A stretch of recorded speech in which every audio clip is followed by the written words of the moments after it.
very much, Bex, and for this very great initiative of Youth Political Education. I know this is being powered from the Alliance Chairman's office, and it is our desire that we have such interactive sessions, debate on the different approaches, policies, and systems that will help to take us to Buea. You know, for those who have not been part of the Alliance Council who are here, it's our goal to embrace any ideology that will help facilitate or catalyze our movement to Buea. So in that said and done, the chairman's office of the Alliance was able to bring in Mr. Denis Atemnkeng from Addis Ababa to give us a presentation on one of those topics that has been an issue of controversy in this revolution. We have many schools of thoughts that are those who up to now just believe on force, taking our independence by force. There are those who still believe that in the presence of international community, there will be options put before us. How prepared are we to take some of those options for self-determination? And one of those that I know many people do not want to hear is that of referendum. I've been through a couple of groups, and the issue of referendum for some people, they try to challenge it legally. But when you look at their arguments, you will see that their arguments have no substance. So it is very important that we have such a session, and it's a blessing for us to have a guru in the continent of Africa when it comes to liberation and independence or self-determination. Without much ado, I will first of all present a brief summary of who our comrade Atemnkeng Denis is. For those of us who have never met him, he's also a member of the Alliance. So from the brief introduction, we will be able to understand the person who is about to present to us. And I want to crave your indulgence that you must get your pens and your paper ready while he's presenting. Take down questions as much as you can, because there's going to be a question and answer session after his presentation. I hope that is clear. Our brother, Mr. Atemnkeng Denis, is a member of the Southern Cameroon Alliance, and he has a very big background in law, economics, and translation. He is a retired official of the African Union Commission and has been in this struggle for about 3 decades or so. So that should tell you that he has the historical background, the legal background, and has been following the evolution of events for the past 3 decades concerning the independence of Southern Cameroon. He has also spent decades in the investigative route of the conflict between the Republic of Cameroon and the Southern Cameroons, both from historical and legal perspectives. With strong legal background, he has spearheaded many legal actions, including the Banjul case, Communication 226, which was initiated by him before being turned over to the main liberation movements. He has written hundreds of articles on different aspects of the struggle and has proved to be an invaluable resource to us, all the various Southern Cameroonian movements. Few people in this struggle can articulate the Southern Cameroon's problem the way he does. However, amidst the different articulations within the space or the atmosphere of this liberation, Mr. Denis Atemnkeng has distinguished himself by his attachment to objectivity and to evidence in all presentations. You know, he's somebody, whenever he comes to his presentation, he goes for the truth. No matter how you headhunt for him, no matter how you would tie his throat down, he prefers the truth and he prefers the reasoning of truth. At the moment, he is a spokesperson of the Coalition for Referendum,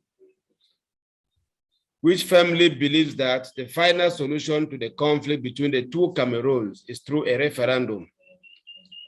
As an independent and profound thinker, he writes clearly, logically, and unambiguously. He is one of those Southern Cameroonians that we can depend upon to handle certain aspects of this conflict between the two Cameroons. He is one of those Southern Cameroonians that his knowledge, his intellect about this debate cannot be sidelined. It is a blessing in disguise for us as the Southern Cameroon Alliance to have him today.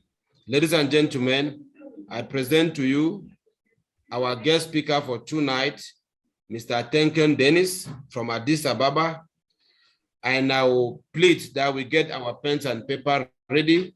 And if there is anything that is going to distract you from this session, please keep that distraction aside.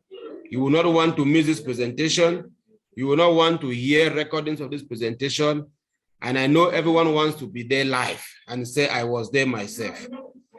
Ladies and gentlemen, may I ask us to unmute and give a hand of applause for Mr. Atemnkeng Denis as I hand over the microphone to him. Thank you very much. Thank you very much, Comrade John. Thank you very much, members of the council. I highly appreciate this opportunity you have given for us to share our ideas on a solution to this horrible war that we're going through and the long-standing conflict between the two Cameroons.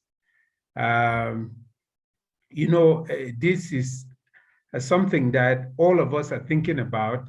While some people spend their time thinking about how to move forward, some people spend their time sharing documents, videos, audios about what Mr. X is saying, Mr. B is saying, the conflicts that are going on, disparaging people and so on. In the midst of all of this, I published my manifesto stating who I am, what I want to do, and how I want to do it, and I want to stay true to that manifesto. So this opportunity is one of those opportunities I've been wishing to be able to explain my idea of a referendum to all our people.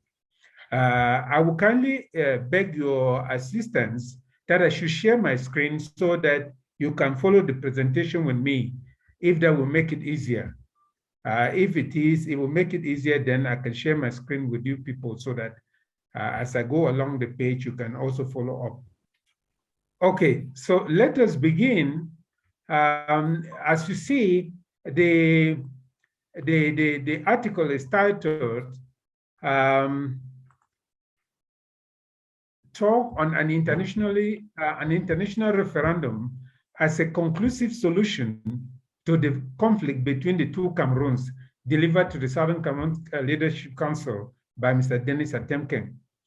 The first point is there are only 5 ways I have identified by which we can get our freedom. I had the opportunity previously to explain to SCOPE members that I can see only 5 ways by which we can end the current conflict. The first one is by defense action on ground zero, which serves as the backbone of our diplomacy and is sufficiently intense and sustained to force the international community to intervene. Note carefully that we rule out the possibility of any outright military victory for Ambazonia. The second way is getting our MPs to withdraw from La République du Cameroun, as they did from the Eastern House of Assembly in Enugu in 1954 in Nigeria. The third one is a decision of the ICJ that the territory of Ambazonia does not belong to La République du Cameroun. This can come in 2 ways: through a motion from the UN requesting the ICJ to give an advisory opinion on the status of the Southern Cameroons by answering the question whether the decolonization of the Southern Cameroons was in accordance with UN resolutions and whether it was conclusive. Secondly, by Ambazonia getting a third country to institute a case on our behalf against the La République du Cameroun at the ICJ. The fourth method is a decision of the Special Decolonization Committee that the Southern Cameroons was inadvertently removed from the list of non-self-governing territories, since the Decolonization Committee cannot produce the instruments of the decolonization of the Southern Cameroons and cannot show any instrument by which the Southern Cameroons came into the hands of La République du Cameroun. And finally, the method we are going to discuss now is by referendum. There is no time for me to get into the details of each of these options. As you can see, dialogue is not one of them. I do not see La République du Cameroon walking out of the Southern Cameroons through any form of dialogue. It is not in the nature of annexationists, imperialists, and foreign powers to walk out of their conquered territories so easily. They must be brought by force to relinquish them, exactly as we all continue to see in all cases of decolonization. Now we come to the option of referendum, which is the second point. Of all these methods, I identified the referendum as the easiest, most easily accepted, and universally recognized solution for all previous cases similar to that of the Southern Cameroons. For example, in Algeria, South Sudan, Eritrea, East Timor, Bougainville, French Caledonia, and so on. Let it be emphasized again that the referendum we are talking about is only for the people of the Southern Cameroons and does not involve the people of La République du Cameroun. According to records, more than 50 referendums have been held since 1944, with more than 39 of them held since 1990. Now, why do I choose the referendum as the solution? The first point, it is the only way by which we can know where our people stand in this conflict. Are they independentists? Are they federalists? Or are they unionists? Only a referendum can tell. Do you want the wishes of the people of the Southern Cameroons and Ambazonia to be taken into account in the solution to this conflict? What is the mechanism by which to take those wishes into account?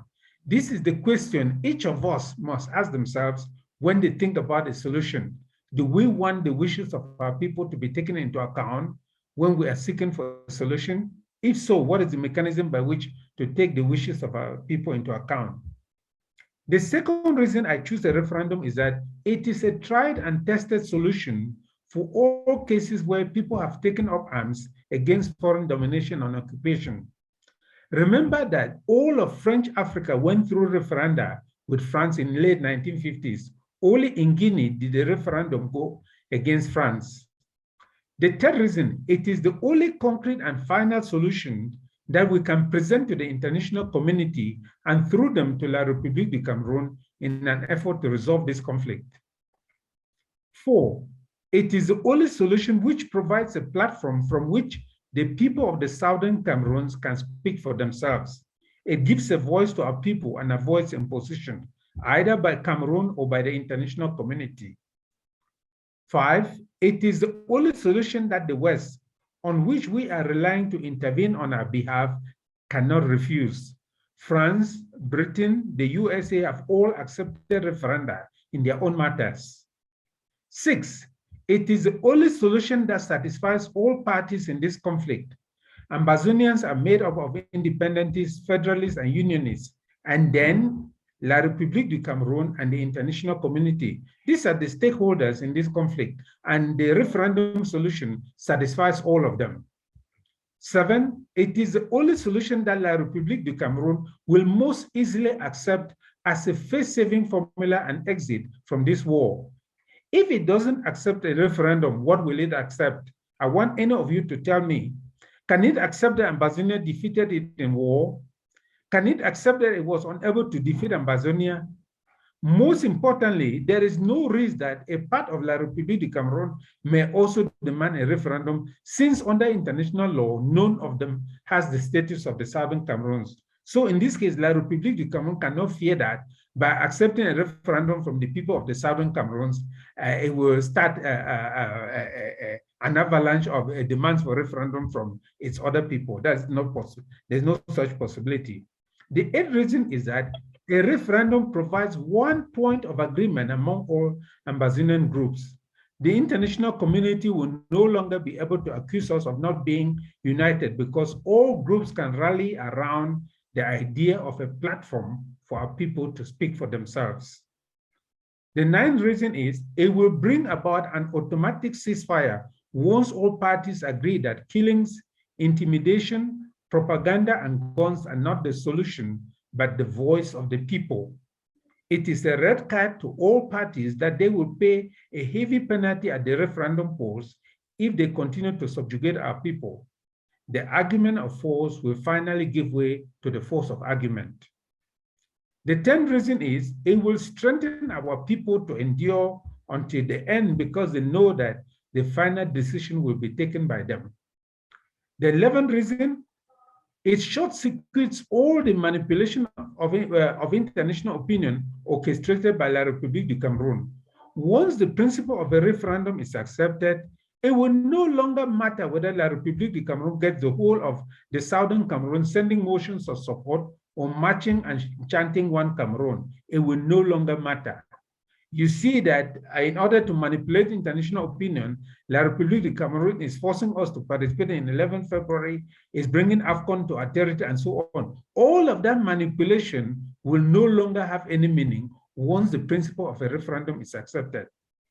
The 12th reason is it prevents and avoids the manipulation of our leaders, negotiators, representatives, and whoever may be dealing with La République du Cameroun or the international community on our behalf.